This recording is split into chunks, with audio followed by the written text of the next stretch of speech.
Hey, what's up, guys? Gons here for the Face Like the Sun YouTube channel. Violent extremism. What does that mean? That's what I'm going to talk about today. Actually, a lot of people have been talking about it in the last few days, and I'm just doing my part to spread the news about this because there is a media blackout on this topic. The source here, the Department of Justice, on September 28th, actually, there was a published document here.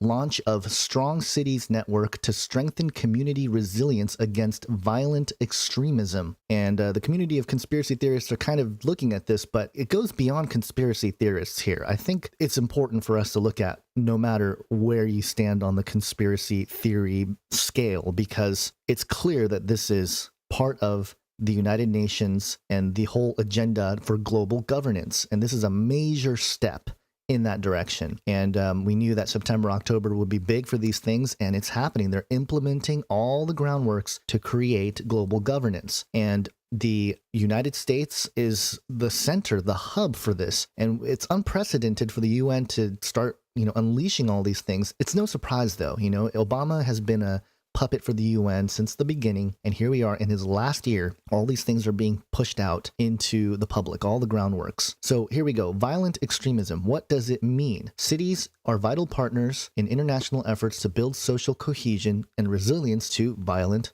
extremism.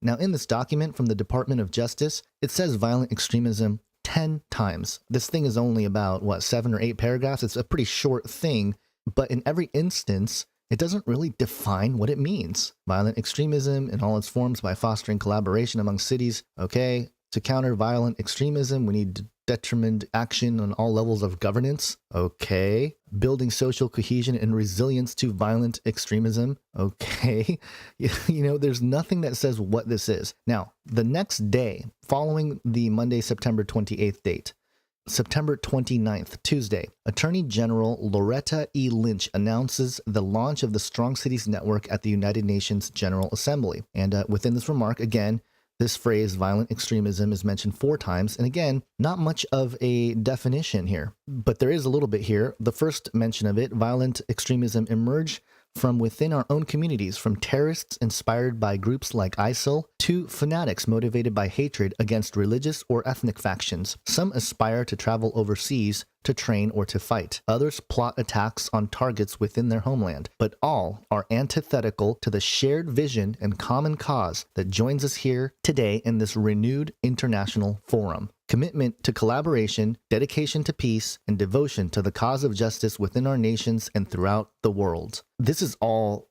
rhetoric, political rhetoric to dress up the coming New World Order, okay? I mean, it's plain here. And again, every other use of violent extremism here doesn't define it any more than what we saw in the last paragraph. And it just talks about eradicating violent extremism. So if you go to this website, strongcitiesnetwork.org, this is the hub of the idea of getting rid of violent extremism. Strong cities inspiring local resilience on a global scale. A global network of local authorities united in building resilience to prevent violent extremism. Okay? Now, if you go to the About Us page and you go to this question, how is the Strong Cities Network structured? It tells us that this whole Strong Cities Network is run by the Institute for Strategic Dialogue, a London-based think and do tank with a long-standing track record of working to prevent violent extremism across all forums. So let's take a look at the Institute for Strategic Dialogue. You have the inverted triangle there, and here it is. You have the Board of Trustees, and this pretty much gives it away, okay? The first name mentioned here, Peter Baldwin, he is the history professor at UCLA, but then you go down, you keep going, you have Roland Berger of Strategy Consultant, and here's Roland Berger's website. If you go to the company profile, here it says at Roland Berger, we combine sound analysis with creative strategies that generate real and sustainable value for the client. We develop and consolidate our expertise in global competence centers that focus on specific industries and functional issues. So again, this is an organization committed to globalization. Then you have Dr. Matthias Dopfner, who is the CEO of Alex Springer. And if we go to the Alex Springer website, it's very interesting. Here's a brief bio of Alex Springer going through here. In January of 1958, Alex Springer travels to Moscow and meets Nikita Khrushchev, he tries in vain to gain the Kremlin's support for the reunification of Germany. Now, Nikita Khrushchev, interestingly enough, is a Russian politician, and you can go through and read this, but basically there's a lot of shadiness surrounding this guy and the Soviet Union, and his connection to Stalin is pretty substantial. And one of the major things that this guy has in connection to the Russian space program is the launch of Sputnik. So, there's this tie-in here with the space program as well, which is very interesting, the public space program of Russia. So in any case, this guy, the guy that runs or CEO of Alex Springer is part of this board of trustees as well. And I encourage you to, I'm going to leave links. I encourage you to go through and do your own study on these things, because I'm sure there's a lot of things that can be uncovered that, I just don't have time for in a short video here. You have Stuart Fiertz. He's the president and director of research at Shane Capital Management. Shane Capital Management, it says here that, I didn't go through the whole document here, but I can't even access this website unless I agree with the eligibility criteria that is outlined. And so I didn't really bother at that point. But here's another gentleman that is part of the board of trustees. Then you get into some crazy stuff here. You get a bunch of people who are part of the House of Lords in England. You also have the Oceania investment. But just getting back to the House of Lords real quick, the House of Lords is the upper house of the Parliament of the United Kingdom. And, it's like the House of Commons, and there are appointed members in the House of Lords, and is made up of Lords Spiritual and Lords Temporal. And there are currently 773 sitting lords, and the House of Lords is the only upper house of any bicameral parliament to be larger than its respective lower house. And so there you have it. The control mechanism, the people behind this inspiring local resilience on a global scale, strong cities, are globalists. Okay, I mean, it's plain and simple. And so the agenda is very clear, very simple to point out. Now, a couple other things concerning counter-extremism. If you go to the Institute for Strategic Dialogue website, there is a whole section on counter-extremism. Here's what they say. The growth of extremism, violent and nonviolent, is one of the key social and political changes facing Western societies today. Far-right political parties are making headway in elections across Europe. Populist sentiments are circulating, extremist groups and networks are growing in confidence, and terrorist groups and lone wolf individuals of different kinds continue to aim to commit violent acts and strike terror into communities.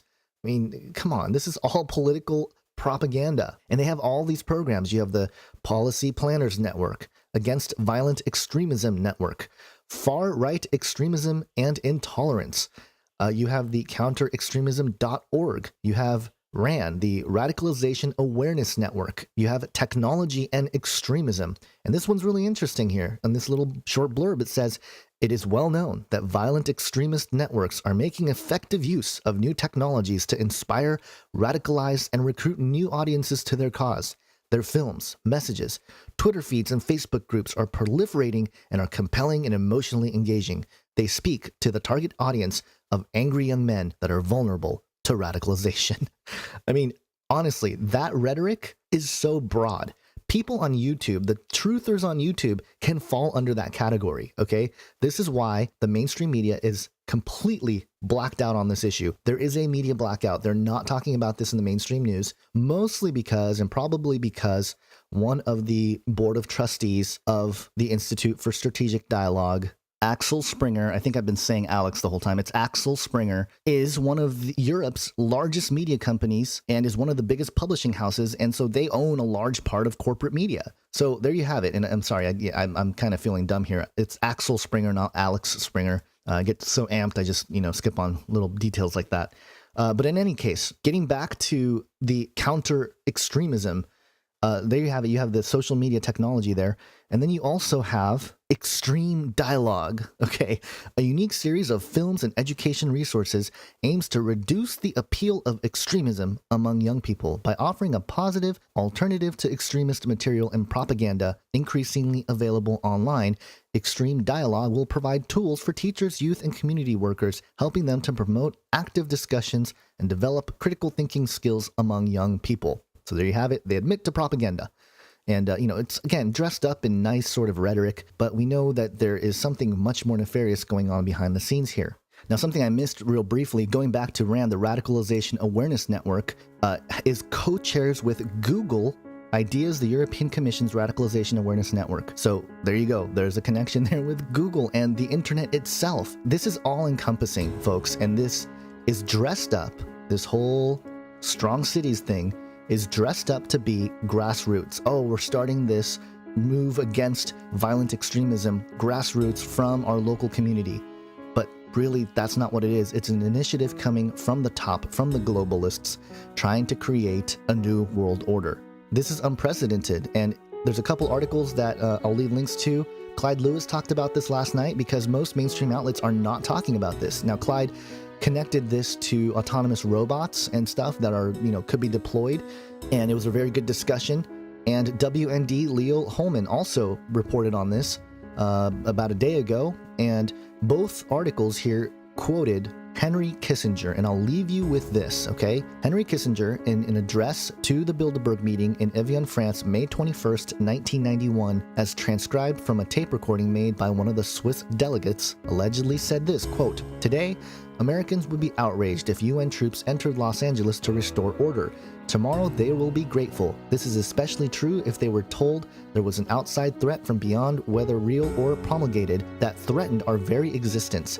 It is then that all peoples of the world will pledge with world leaders to deliver them from this evil. The one thing every man fears is the unknown. When presented with this scenario, individual rights will be willingly relinquished for the guarantee of their well-being granted to them by their world government." There you have it, folks. This is not crazy conspiracy theory talk. This is the real deal. The New World Order is happening right before our eyes. We need to help friends and families wake up to this issue. I think it can be used as a tool for evangelism because obviously the Bible prophesied that there would be this sort of consolidation. But there's more specific details regarding that, and I think I'll look into that and study that a little bit more at some point and probably publish some videos on that because I do think there is a major consolidation coming, and I believe the fourth beast that comes up with some leaders that run it are going to be perhaps a coalition of nations or even corporations maybe that are going to be in charge of this final beast kingdom. So there you have it. Hope you guys have an awesome day. Please share this video. This one's pretty important to get the awareness out there. And definitely leave links in the comment section to other resources on this because we're trying to get the truth out there to the public for people to start realizing what's happening in the world. So have an awesome day, guys. God bless.